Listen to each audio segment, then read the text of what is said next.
அன்பே சிவம் மனமே குரு என்றுணர்த்திய குருவே போற்றி.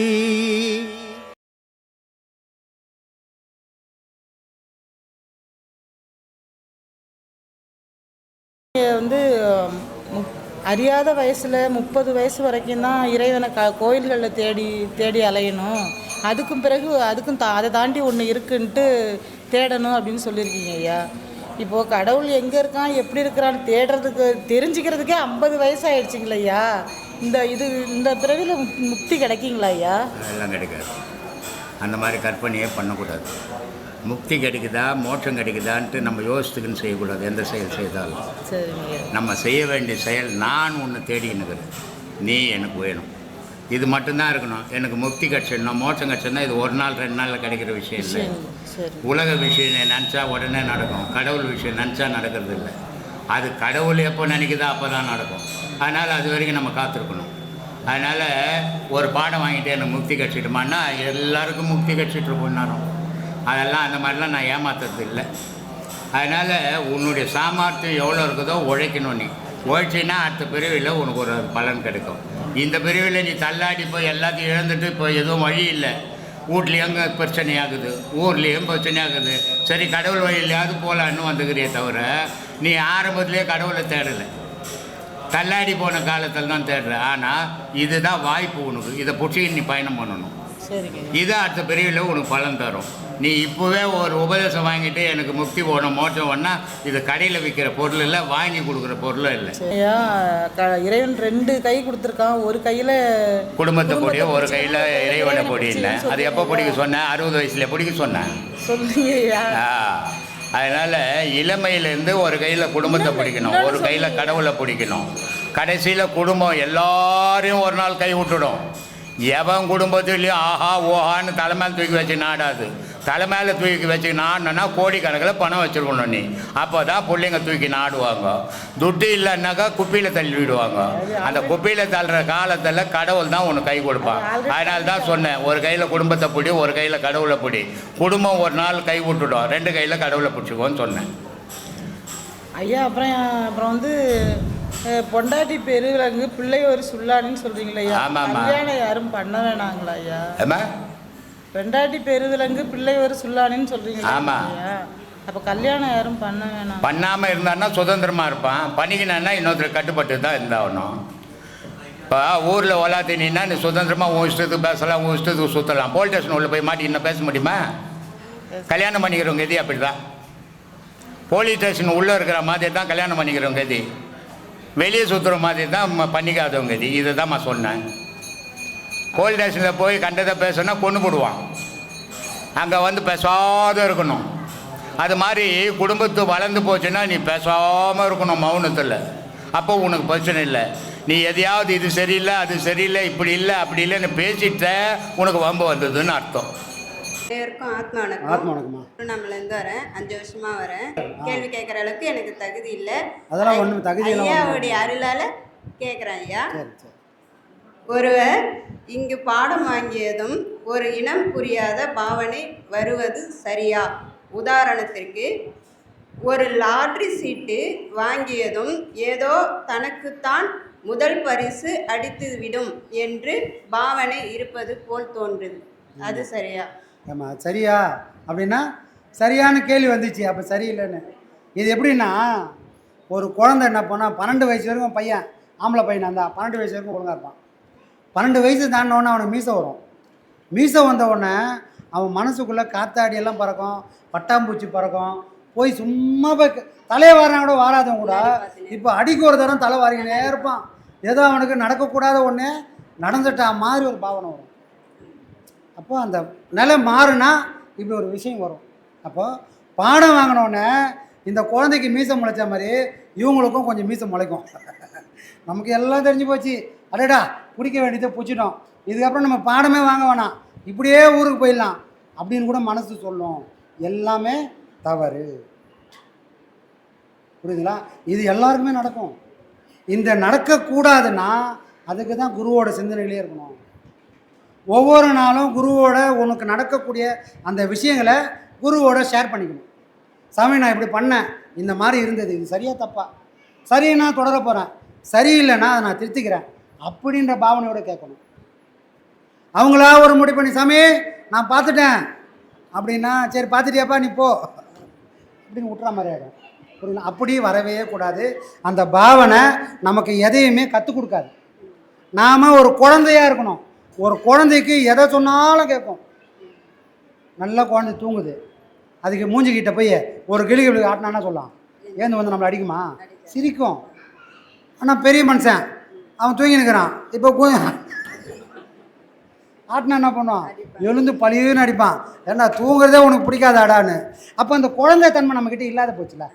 எதையும் ரசிக்க முடியாமல், எதையும் உணர முடியாத அளவுக்கு மனசு காய்ச்சி போயிடுச்சு, மனசு மறுத்து போச்சு. இந்த மறுத்து போன மனசோட இறைவன்கிட்ட நம்ம நெருங்கவே முடியாது. திரும்பவும் குழந்தையோட பாவனை வரணும். வந்தால் மட்டும்தான் பாடத்தினால பலன் கொடுக்குமே தவிர வேறு எதனாலும் பலன் கிடைக்கும். சரிங்களா? இது கொஞ்ச நாள் இருக்கும். அப்புறம் ஒரு அடி அந்த பக்கம் பட்டி அச்சாங்கன்னா அவர் சரியாக வந்துடுவார். அவர் புது பொண்டாட்டியை சினிமாவை கூட்டின்னு போகிற மாதிரி தான். 3 மாதம் கூட்டின்னு போவார். 3 மாதம் முடிஞ்ச உடனே இவருக்கும் நேரம் இருக்காது, அந்த அம்மாவுக்கும் நேரம் இருக்காது. கடைசியாக நீங்கள் எப்போ சினிமாவுக்கு போனீங்க? அந்த ஆள் கூட்டம் போனால் 3ஆவது மாதம் கூட்டம் போனாங்க. சிலர் 20 வருஷம் பத்தெல்லாம் போய்க்கிறாங்க. அந்த மாதிரி கதையாயிடும். எல்லாம் ஆரம்பத்தில் தவறுகள் சகஜம். அதுக்கு தவறுகளை திருத்திக்கணும்னா குருவோட தொடர்பு வேணும். புரியுதுங்களா? சரி.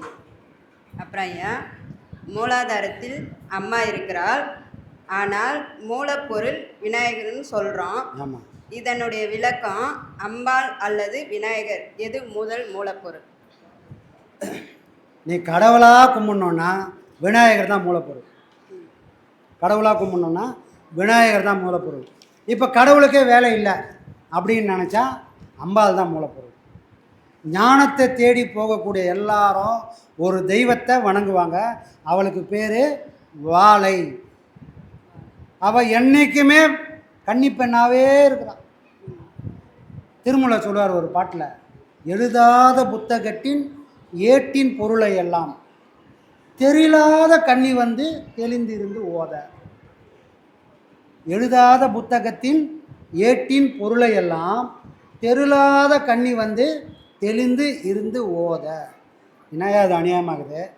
எழுதின புக்காக இருந்தால் ஒருத்தர் படிக்கலாம். ஆனால் திருமூல சொல்கிறாரு, எழுதாத புத்தகத்தின் ஏட்டின் பொருளை எல்லாம்.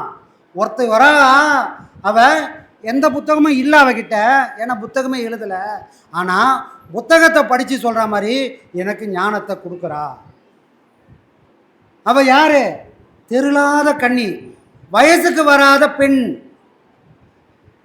ஒரு சின்ன பெண்ணா அவள் வராப்பா. தெருளாத கன்னி வந்து தெளிந்திருந்து ஓத. அவள் எப்படி வராலாம்? தெருளாத கன்னி, வயசுக்கு வராத ஒரு சின்ன பெண்ணாக வந்து எனக்கு ஞானத்தை அள்ளி அள்ளி அள்ளி அள்ளி கொடுக்குறா. அப்போ அவள் தாயாக மாறுறா. மூலாதாரத்தில் மட்டுமே இருக்கும்போது அவள் கன்னியாகவும், அந்த கன்னியை எனக்கு கொடுக்கக்கூடிய அளவுக்கு அவளை வளர்த்துட்டான்னு சொன்னால் அந்த கன்னி இப்போ தாயாக மாறுறா. அவள் யார்? வாழை தாயா. புரியா?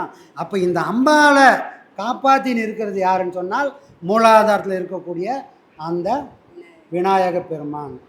அப்போ வழி கிடைக்கணும்னா நம்ம யாரை வணங்கணும்? விநாயகரை வணங்கினால் அம்பாளுக்கு அவர் வழி விடுவார். இதில் தான் இவ்வளோ சூட்சமாக இருக்குது. அப்போ முதல் வந்து விநாயகர் வழிபாடு ஏன் வச்சாங்கன்னா இதுதான். அம்பாள் வழி. ஆமாம். ஏன் விநாயகருக்கு ஏன் யானை தலைக்குது? உலகத்தில் எவ்வளோ மிருகங்குதே. சிங்க தலையை வச்சுருக்கலாம், பெருமையாக சொல்கிற மாதிரி இருக்கும். ஏன் யானை தலையை வச்சாங்கன்னா யானை தலையில் ஒரு சூட்சமாக இருக்குது.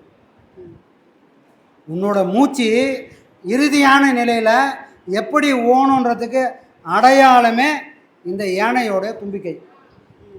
இது வரைக்கும் இப்போ தெரிஞ்சால் போதும். அந்த மாதிரி. சரிங்க. புரியுதுங்களா? அனைவருக்கும் ஐயா கொடுக்குற பாடத்தை எல்லாரும் சீரும் சிறப்புமாக நல்லபடியாக பண்ணுங்க. கண்டிப்பாக கண்டிப்பாக.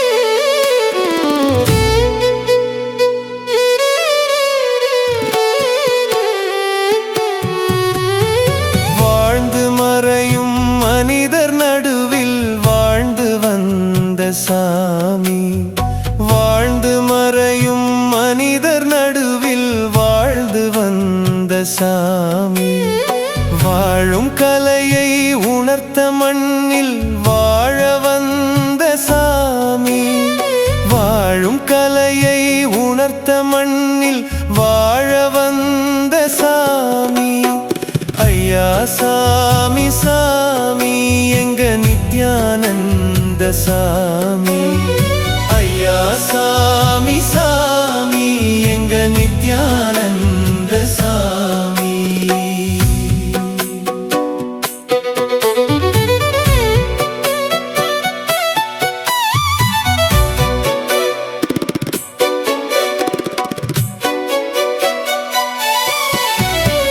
ஆதி அந்தம் அற்றதாக இருப்பதுதான் சாமி ஆதி அந்தம் அற்றதாக இருப்பதுதான் சாமி நித்யானந்தம் என்று இங்கு இருந்தந்த சாமி நித்யானந்தம் எங்கு இங்கு இருந்தந்த சாமி ஜீவராசி வாசியாசி வாங்க வேண்டும் என்று ஜீவராசி வாசியாசி வாங்க வேண்டும்